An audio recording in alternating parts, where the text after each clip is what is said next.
Pocos turistas se aventuran a ir a las impresionantes montañas de Kashgar. Ubicadas al noreste de Anatolia, esta región turca tan poco conocida limita con Georgia. Sin embargo, sus vertiginosas gargantas, sus estepas y los pastos de sus altiplanicies hacen que merezca la pena el desvío. Debido a la mezcla de civilizaciones pasadas, su patrimonio histórico presenta influencias ortodoxas, musulmanas, bizantinas y católicas. Sus habitantes, orgullosos de esta riqueza cultural, también cuentan con recursos naturales como el té y la miel. Y en este viaje haremos grandes descubrimientos. Kashgar, la Turquía desconocida. Nuestro punto de partida se encuentra en el corazón de las montañas de Kashgar, que pertenecen a la cordillera Póntica. En estos remotos valles que bordean el Mar Negro hay pueblos situados a gran altura, como Petrán, a más de 2.400 metros. En invierno, el acceso al pueblo se complica por el riesgo de avalanchas. El angosto camino que serpentea hasta Petrán se usa poco y a menudo las casas permanecen vacías los meses más fríos.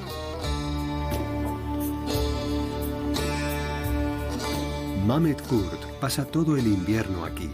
Sus hijas, que estudian en el valle, se reunirán con él lo antes posible.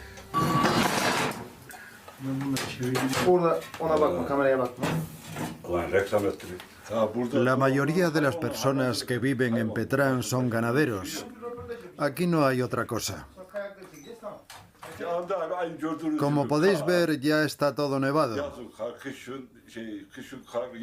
En invierno hay nieve y en verano la naturaleza recupera el terreno. Mientras tanto, nos calentamos con leña. Estamos en el territorio de los Laces, una etnia originaria de Georgia, con su propia cultura y dialecto que intentan conservar. Se desplazan en lazboards. Estos trineos los usaban antiguamente los granjeros. Los ganaderos del pueblo nos muestran lo que podría ser el antepasado del snowboard. Lo complicado es mantener el equilibrio.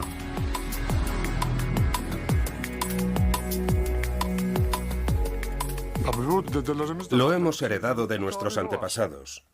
Es difícil saber de cuándo data. Sin duda tiene más de 200 años. Lo inventaron nuestros bisabuelos. Al principio se utilizaba como medio de transporte para poder descender hasta el valle. Después, los campesinos volvían a su aldea tirando del lazboard cargado de forraje o comida. Aquí no había carretera, ni tampoco supermercado. Usábamos la tabla como medio de transporte para poder desplazarnos.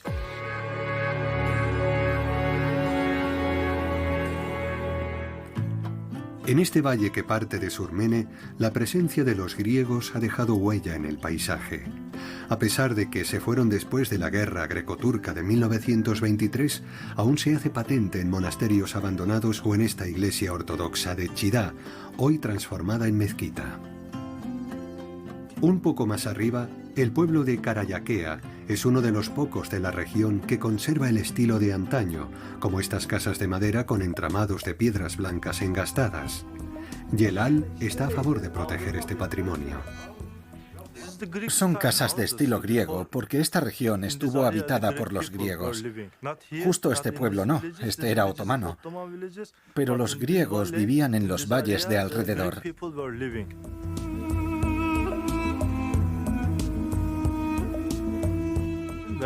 Antes, nosotros vivíamos en esta casa, pero cuando la familia creció, mis padres construyeron otra más grande y nos mudamos a ella.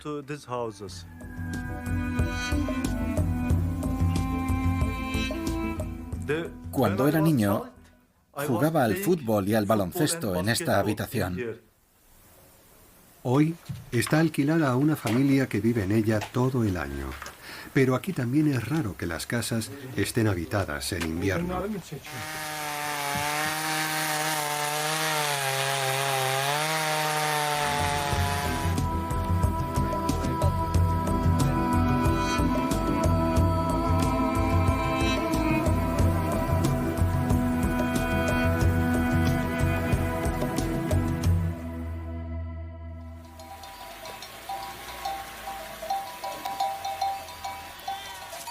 Por encima del pueblo de Yelal, a 1400 metros de altitud, la nieve cubre el suelo durante toda la estación fría. Sin embargo, estas ovejas pastan a diario, están bien equipadas para aguantar el frío.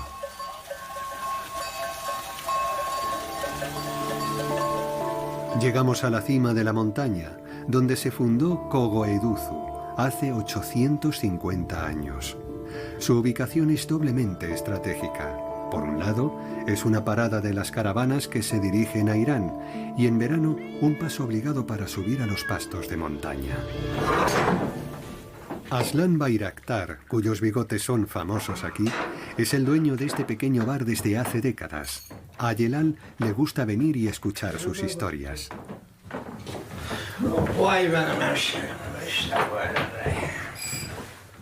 Según el calendario musulmán, esta casa tiene 120 años. La construyó mi abuelo. Yo soy la tercera generación. Aslan también vende productos de primera necesidad a los lugareños. Está deseando que llegue el verano porque el lugar se llena de turistas.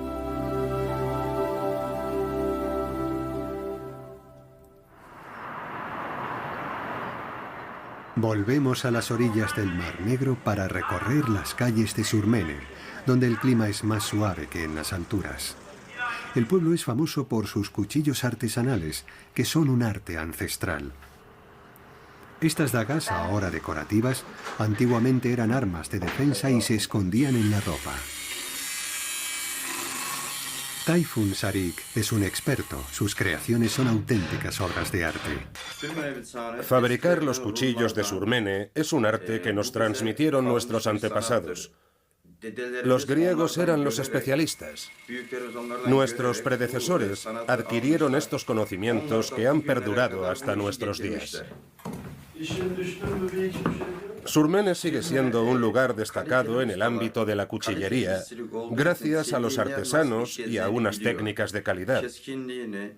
Sabemos cómo trabajar el acero y conocemos sus características.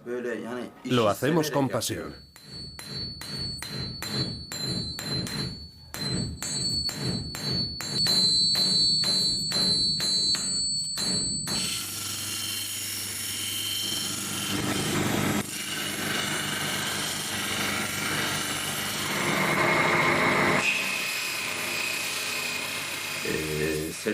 Para endurecer el acero, nuestros antepasados sumergían los cuchillos en aceite de pescado. Como era un acero que se oxidaba, los cuchillos quedaban más afilados.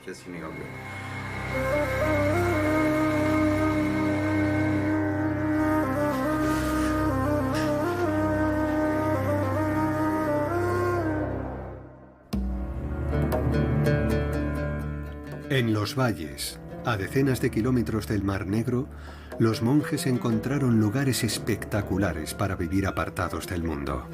Fundado en el siglo VIII, el monasterio de Kustul es un buen ejemplo. Sus ruinas atestiguan la energía que hubo que desplegar para construirlo sobre este pico rocoso.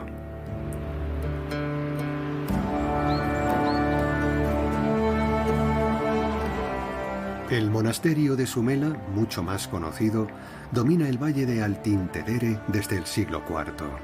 Incrustado en las rocas a 1200 metros de altura, ha sobrevivido a los derrumbes y a los desprendimientos de rocas que bloqueaban periódicamente el acceso durante los trabajos de restauración. Pero el más antiguo y misterioso sigue siendo el monasterio de Baselón. Este edificio cristiano ortodoxo griego, construido en el año 270, estuvo ocupado hasta 1922. Destruido durante la guerra greco-turca, fue un importante centro religioso que dependía directamente del patriarca de Constantinopla.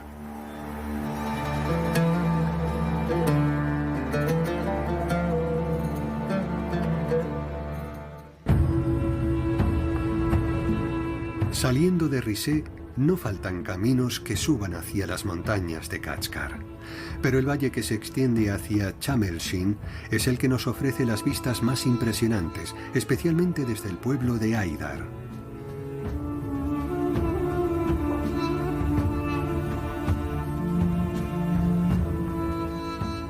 A 1300 metros de altura, esta aldea llama la atención a quienes viven junto al mar.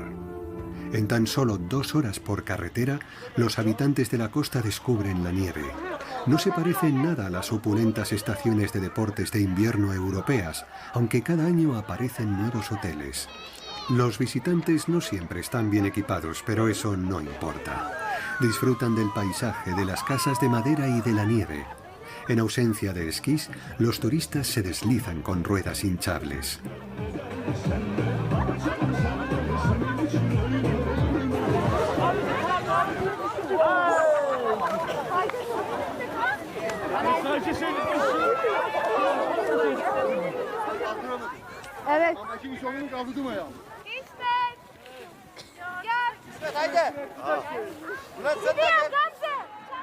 El jorón es una danza tradicional de la región. Se forma un círculo grande y bailan al ritmo de una gaita llamada tulum.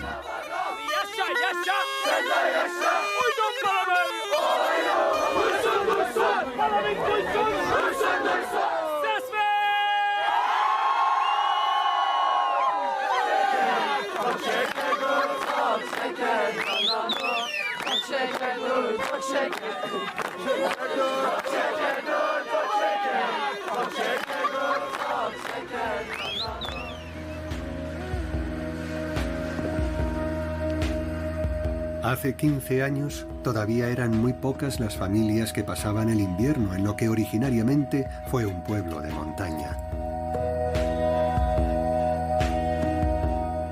Por encima, las montañas de Kashgar dominan la cordillera del Ponto. Quienes se atrevan a subir a 2000 metros de altura encontrarán las condiciones perfectas para practicar esquí libre.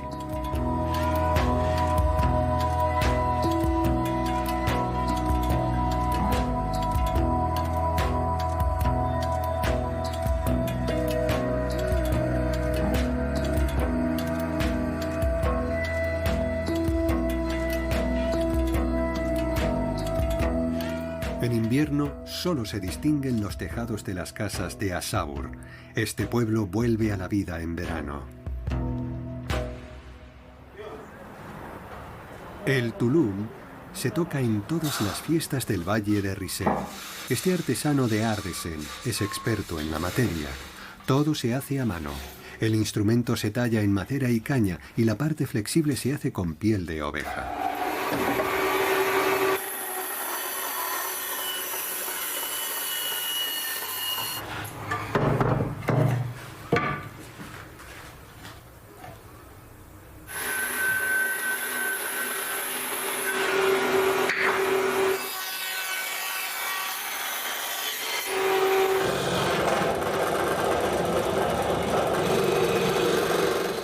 Para fabricar las lengüetas hace falta mucha precisión.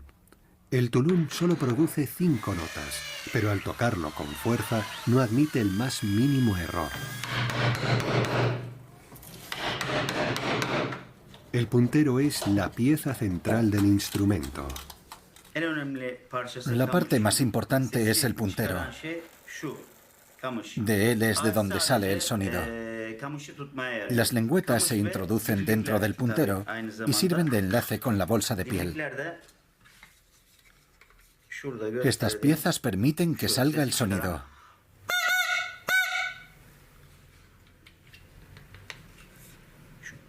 Las 2 lengüetas deben estar al mismo nivel.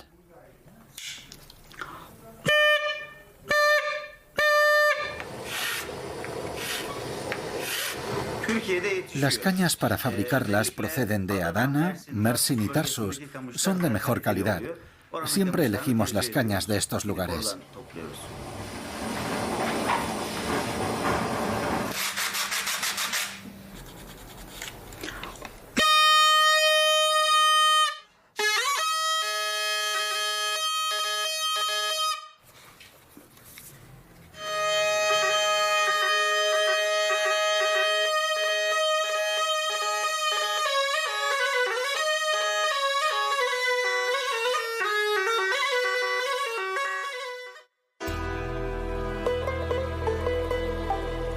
El valle de Hemsin está lleno de pueblos remotos con mucho encanto.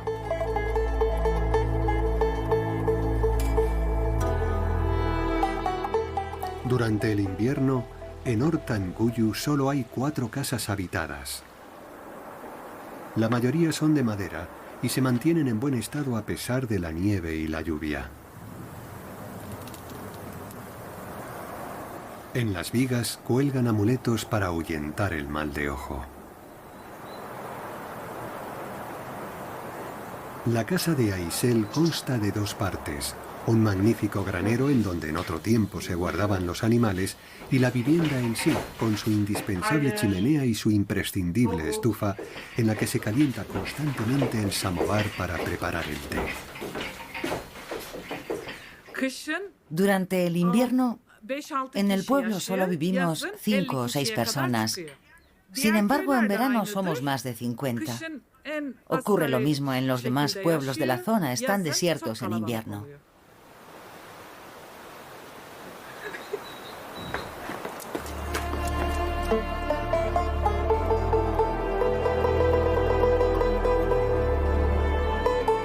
Cerca de este pueblo encontramos algunos puentes, un vestigio de la presencia romana que se observa a lo largo del río Firtina.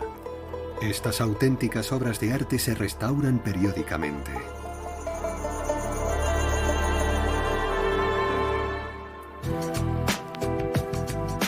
Fundada por los griegos en el siglo VII a.C., Trebisonda es la principal ciudad de la región y siempre ha sido un punto estratégico. Como centro del comercio internacional, era un paso obligado para llegar a Asia. Situada en la ruta de la seda, su importancia justificó la efímera apertura de los consulados francés y británico.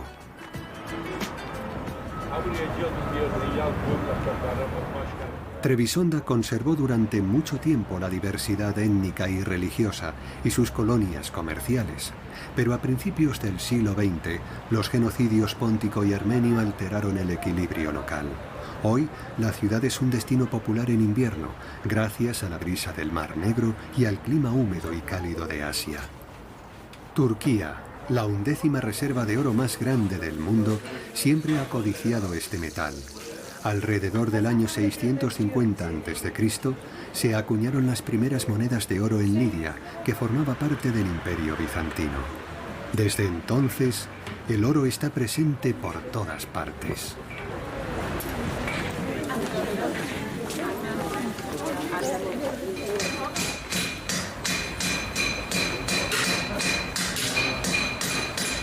Los martillos aún resuenan en el bazar de la ciudad, pero cada vez son más escasos. Los más tenaces aún logran vender objetos tradicionales.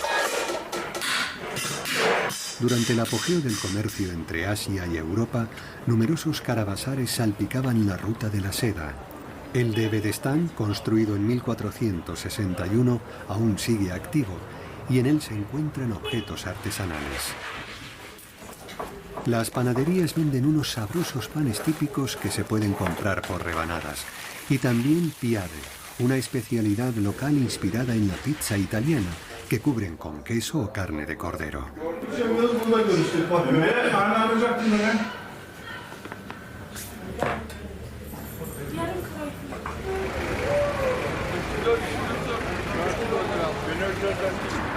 Las murallas, erigidas a principios de nuestra era, las mandó reconstruir en el siglo VI Justiniano, el gran emperador romano de Oriente. Hoy solo quedan algunos restos.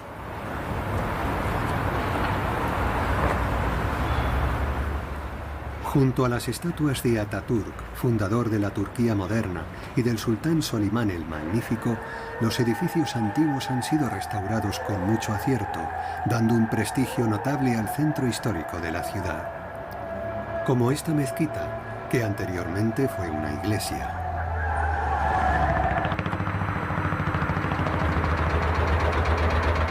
A pesar de ser muy temprano, el pequeño puerto de Faros bulle de actividad. Los marineros que partieron en mitad de la noche han desafiado las temperaturas invernales para pescar percas y anchoas. Ahora toca vaciar las redes, una tarea algo tediosa.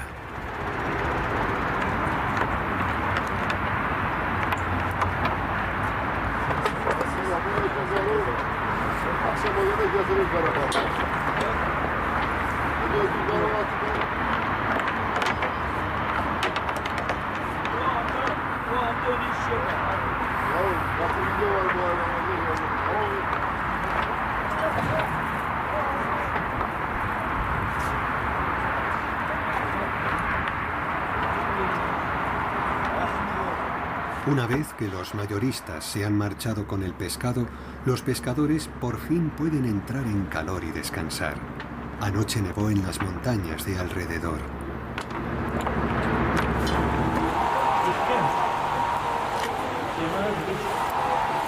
El kemenche es un pilar de la música tradicional del país y se toca en todas las fiestas. Los acta, unos luthiers de renombre, son artesanos apasionados. Después de desbastar las piezas principales, Muaren se embarca en una ardua tarea de marquetería.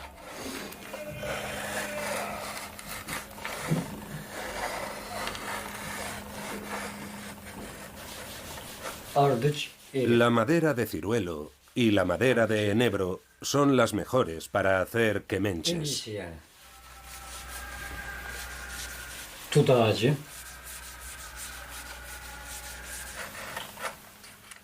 Una vez que se seca, la madera de ciruelo es muy resistente a la meteorología.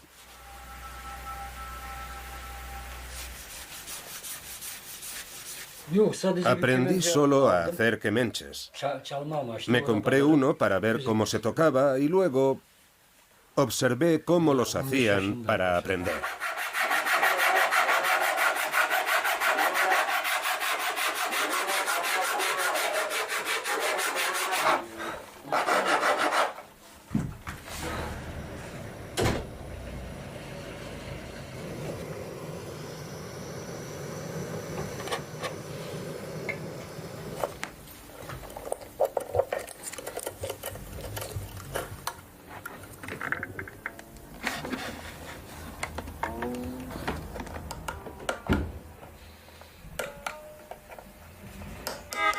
El paso más difícil es alinear con precisión las piezas para lograr el sonido deseado.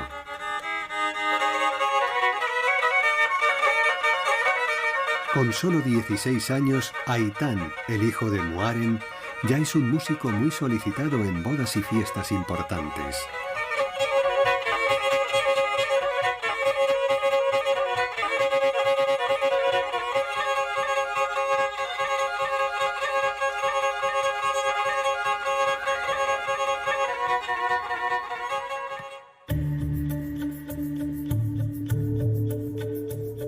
Si atravesamos el valle hacia el sur de Trebisonda, llegamos a Libera, un antiguo pueblo griego del que la mayoría de sus habitantes huyeron en 1924. Según la leyenda, dejaron tesoros enterrados. Algunos habrían vuelto discretamente a desenterrarlos hace unos 15 años. Los habitantes celebran la Navidad ortodoxa, que este año cae en 14 de enero.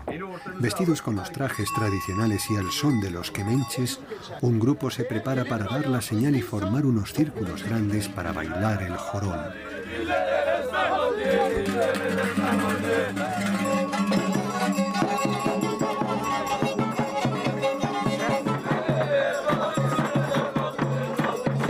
La multitud se congrega.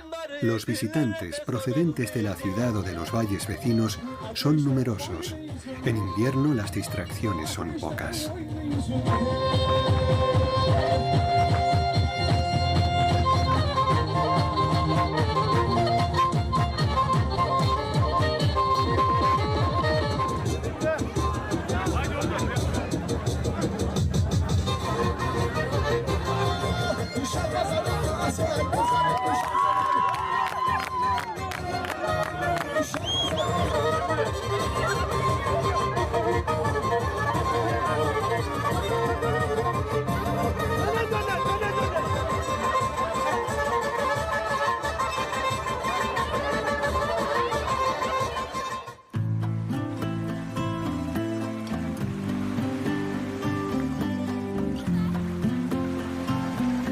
Si salimos de Trebisonda siguiendo la costa hacia el norte, vemos que el litoral está lleno de complejos modernos, un signo de la gran presión inmobiliaria.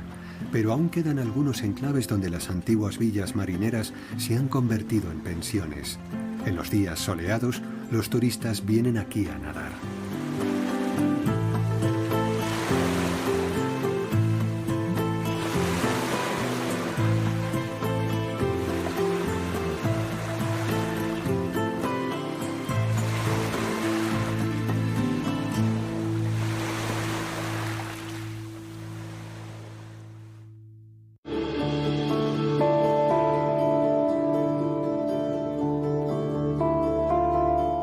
También en verano visitamos el valle de Hamsikoy.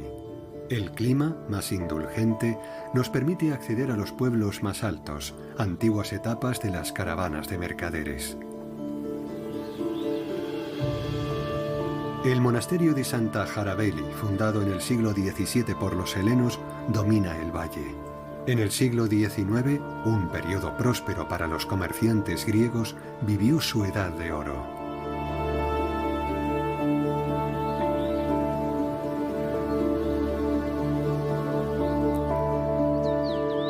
En junio, cuando se derriten las últimas nieves, descubrimos un magnífico espacio natural muy bien conservado. Los hombres sacan a pastar a sus rebaños de ovejas y cabras, y las mujeres cultivan verduras en estas tierras fértiles.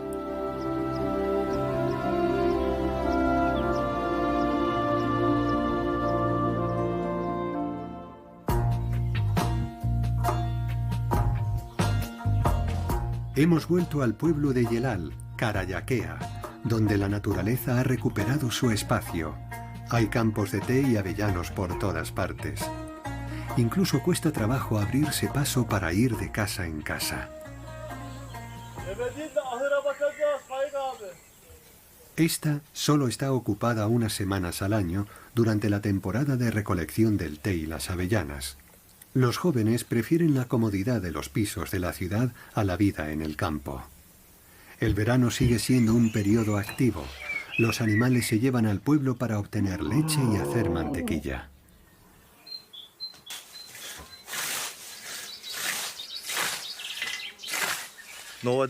El pueblo se va vaciando poco a poco.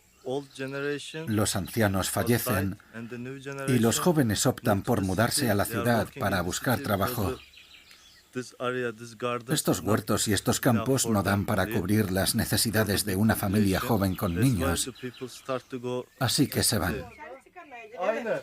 Sokağa çıkma yasağı vardı, çıkamayı edemiyor. Orada bize pazar günleri işte uç pazar şey ettim, ondan sonra geldim yani. Uç pazardan sonra geldim. Aunque sea viviendo solos, los mayores prefieren quedarse en el campo, rodeados de avellanos, el principal recurso del pueblo.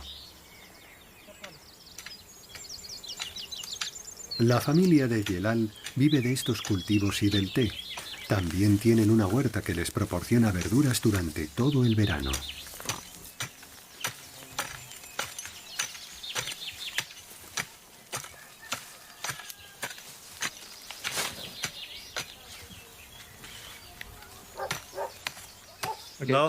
Acabamos de recoger la primera cosecha de té y ya estamos preparándolo todo para la segunda. Luego, en agosto, empezaremos a recoger las avellanas. Y ahora mismo estamos quitando las malas hierbas de esta plantación de maíz que esperamos poder cosechar en septiembre.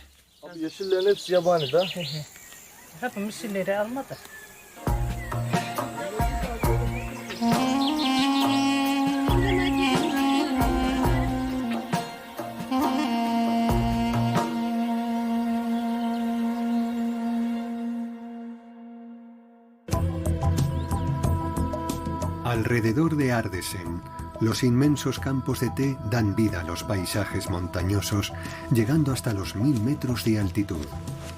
Suelen ser terrenos familiares, como estos de Handal. En junio, toda la familia Val colabora. Los campesinos trabajan para la cooperativa del pueblo que enviará la cosecha a las numerosas fábricas instaladas junto al mar. El té es uno de los productos más consumidos de la región y dan más importancia a la cantidad que a la calidad. Los arbustos del té en las alturas tienen la particularidad de ser muy bajos. Una persona recoge entre 200 y 300 kilos al día.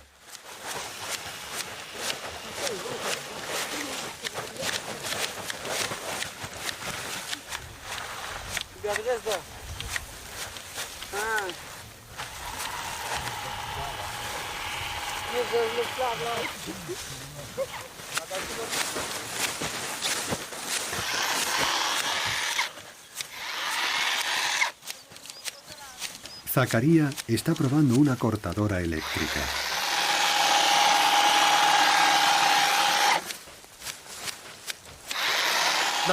Cuanto mayor sea la altitud, mayor será la calidad del té.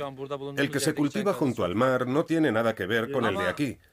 Pero el precio es el mismo, la diferencia no está en el precio, sino en la calidad.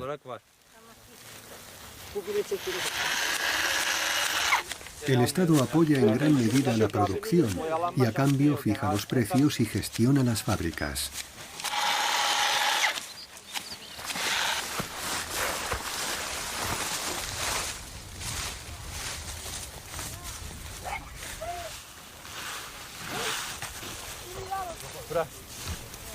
Al final del día, los montones se cargan en un 4x4 para transportarlos a la cooperativa de un pueblo un poco más abajo. Mazlum değil, bizimkiler vatanseverdi. Bizim millet. Hayat.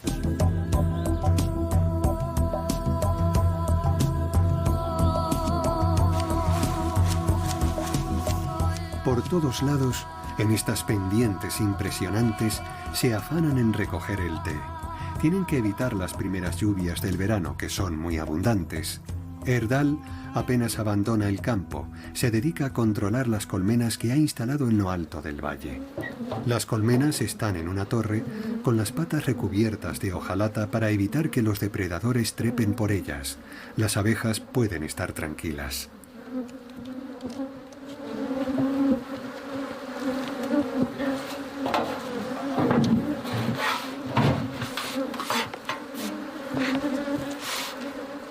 Erdal y sus amigos hacen turnos por la noche en este pequeño refugio para ahuyentar a los osos glotones.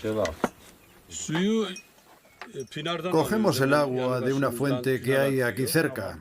El té lo compramos en la tienda y es ecológico. Luego encendemos el samovar, que es un método tradicional para preparar el té. Así que el resultado es excelente. Açılanlar onları takip edemiyoruz yani. Kaşgarı gör, nereyi görürsen gör, aklın durur.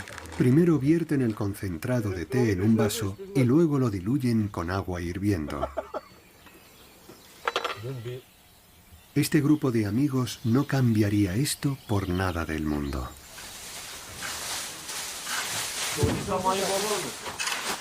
El 4x4 de Zacaría ha llegado a la cooperativa. Antes de que le paguen, hay que pesar y revisar los sacos. Luego cargan las hojas de té en camiones para llevarlo a las fábricas.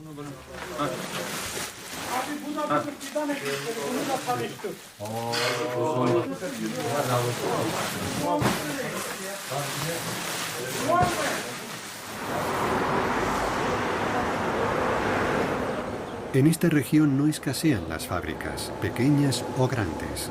Algunas funcionan las 24 horas del día en la época de la cosecha para ser capaces de procesar el gran volumen que reciben.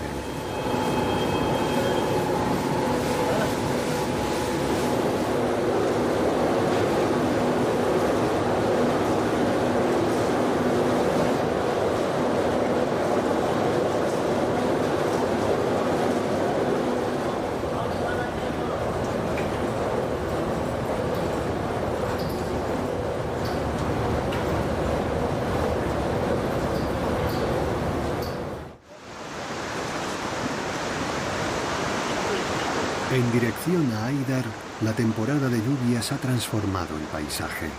Una vez que la nieve ha desaparecido, en julio descubrimos un bosque muy denso. Aquí las colmenas están en las copas de los árboles. Las llaman carakovans.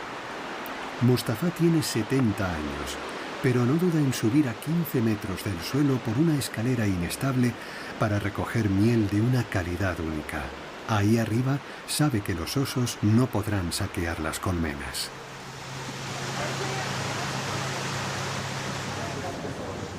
Mustafa cree que hay que aprovechar todo lo que las abejas producen, desde el néctar hasta el propóleo incrustado en el panal. Esta miel intensa es fundamental para pasar un invierno sin problemas.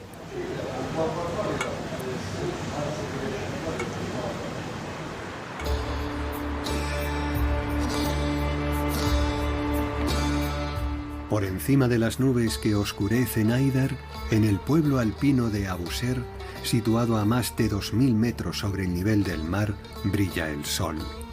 Las familias del valle subieron con sus rebaños cuando se derritió toda la nieve. Las casas alpinas, pequeñas y bajas, están diseñadas para protegerse de las avalanchas invernales. Está recién nacida, tiene 3 o 4 días, es muy pequeña. Ismail tiene un gran rebaño. Su sobrino Osman le ayuda a cuidar a los recién nacidos y a ordeñar a las ovejas y cabras antes de comenzar un largo día de pastoreo. Desayunan fuerte, fondue de queso, pan y un té intenso.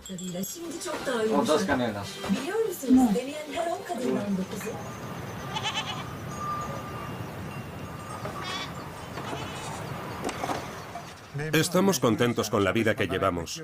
¿No preferiría vivir en Çamlıca? No, prefiero vivir aquí.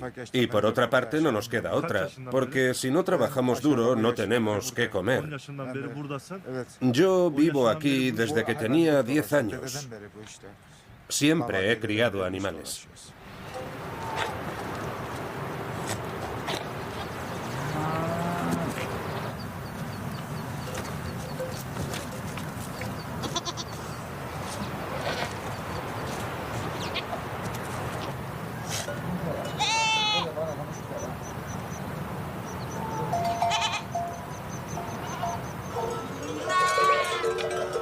El rebaño ya está listo para partir hacia el paso donde le aguardan unos extensos pastos. Siempre estamos en guardia. Hay lobos y osos que pueden atacar al rebaño. No podemos dejarlas solas, esa no es una opción.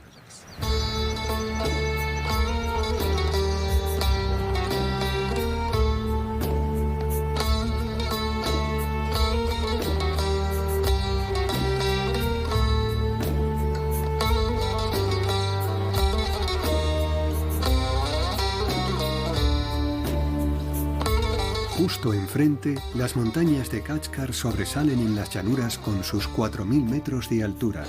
Tras ellas, la cordillera del Ponto se extiende hacia el este. En el lago Abuser se acaban de derretir las últimas nieves.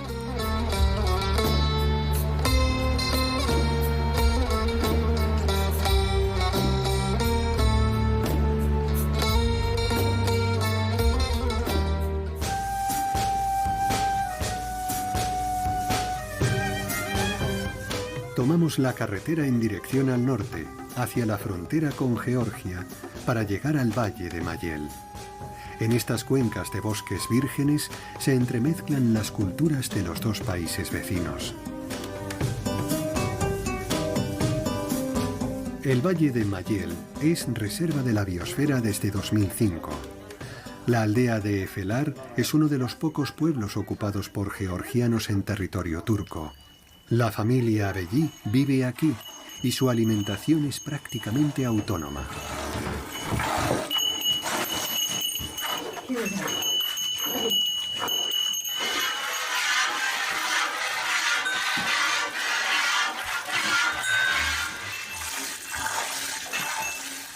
Tras acabar las primeras tareas de la mañana, Feme va a tomarse un buen desayuno. Aquí tener la doble nacionalidad no presenta ninguna dificultad. Soy georgiano, pero ciudadano turco. No hay ningún problema con este asunto. Todo va bien. Su mujer va a preparar mantequilla.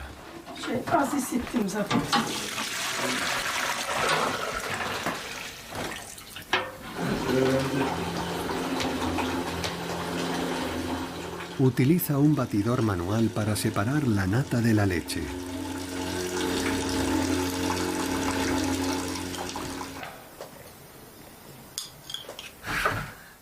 Aquí está la única reserva de la biosfera de Turquía. ¿La única de Turquía? Sí, hay una gran diversidad biológica. Hay 3.000 especies diferentes de flores e insectos.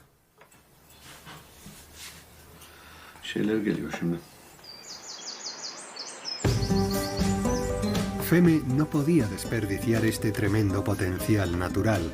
Ha instalado varias baterías de colmenas en su pequeño rincón del paraíso.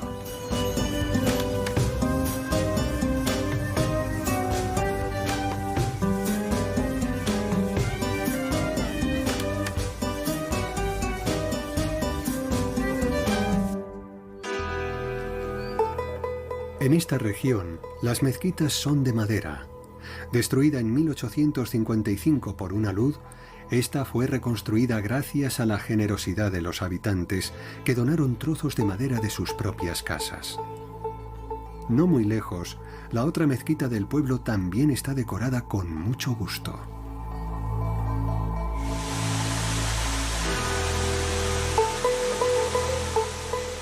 Maral es el último pueblo turco antes de la frontera. Su majestuosa cascada de 63 metros adorna este magnífico valle.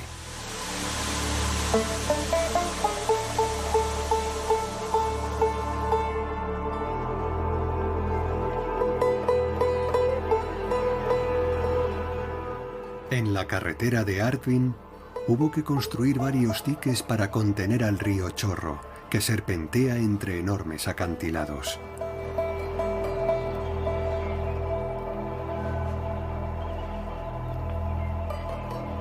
Este tipo de obras no están exentas de riesgos. La presa de Gaico enterró a un pueblo entero bajo el agua.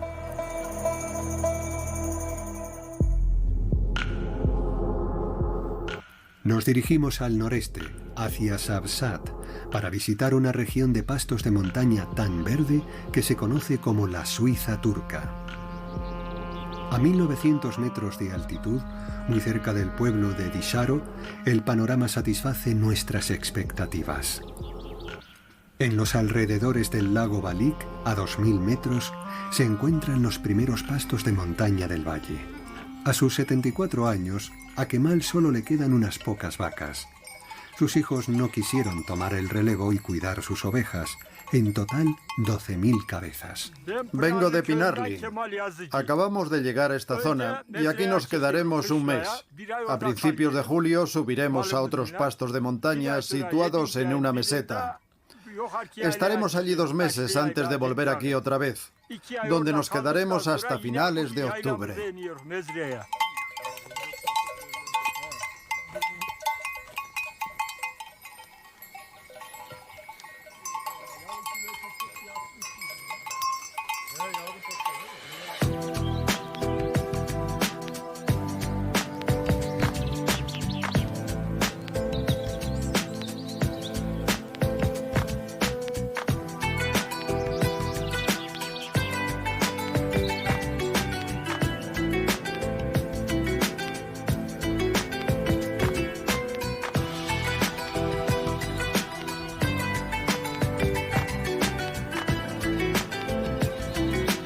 A 2.500 metros, Yenikisla también es un pueblo de montaña intermedio.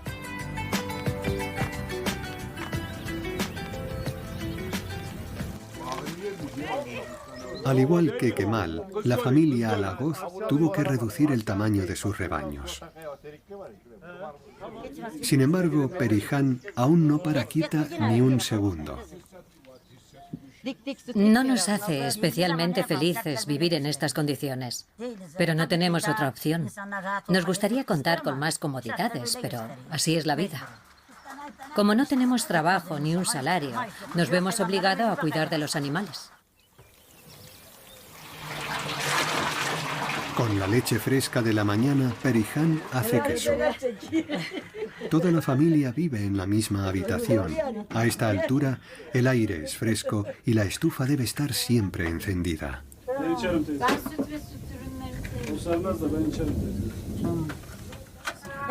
Estoy haciendo pan. Primero amaso la mezcla que luego fermentará. Y a continuación, hornearé el pan en la estufa de leña.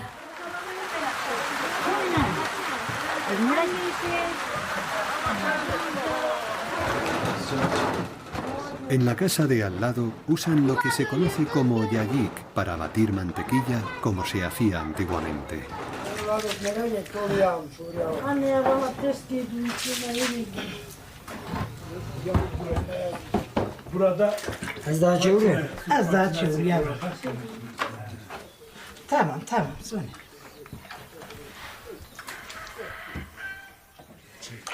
Mirad, esta es la mantequilla que acabo de sacar de la nata.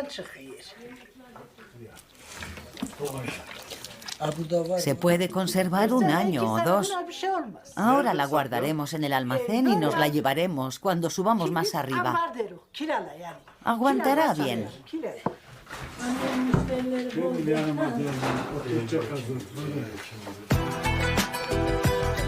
En 15 días, toda la aldea se irá a los pastos de montaña que están a mayor altitud. Para ellos, el verano será frío. Frente a la cordillera de Gosedagi, el pueblo de Chevisle está lleno de historia. Alberga una fabulosa colección de casas tradicionales de madera, el estilo típico de la región.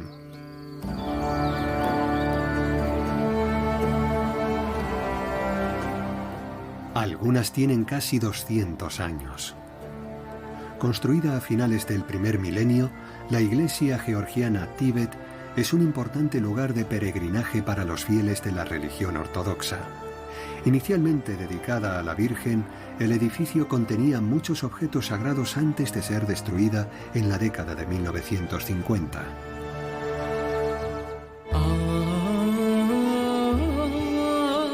Continuamos nuestro camino hacia el este en dirección a Kars, que se encuentra cerca de la frontera con Armenia. Accedemos al valle sin perder de vista el castillo de Seitán, apodado el Castillo del Diablo. Los imponentes acantilados que lo rodean y su sólida muralla sin duda son dignos de dicho sobrenombre.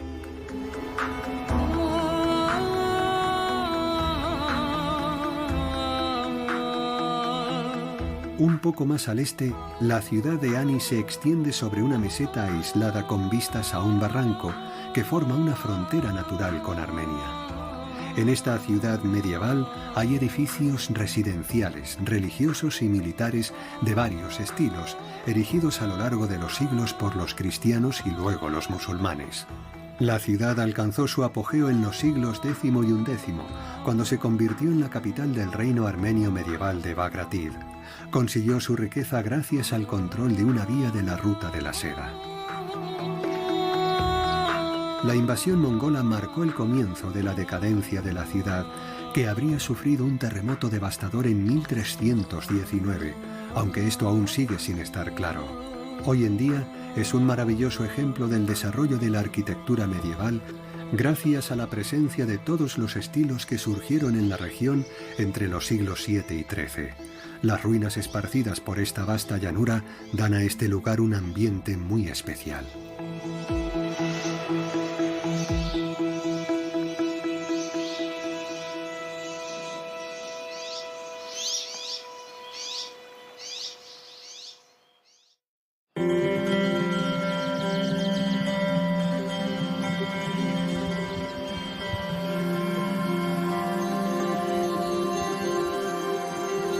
De camino a Kars, merece la pena detenerse en el pueblo de Bogatepe, donde se elaboran los mejores quesos de la región. La fabricación de estas ruedas es muy similar a la del queso Beaufort de Saboya. Además de la técnica empleada, la riqueza de los pastos de montaña de los alrededores es de por sí una garantía de calidad.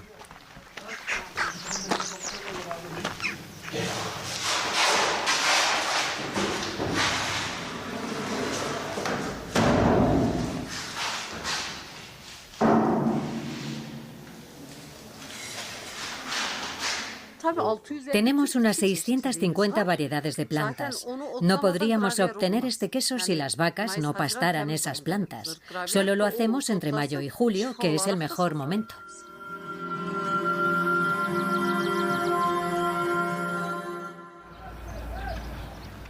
Kars es una ciudad muy antigua, cuya fundación podría remontarse a la Edad de Piedra. Su turbulenta historia, que generó tantos conflictos a lo largo de los siglos, se debe a su ubicación tan estratégica.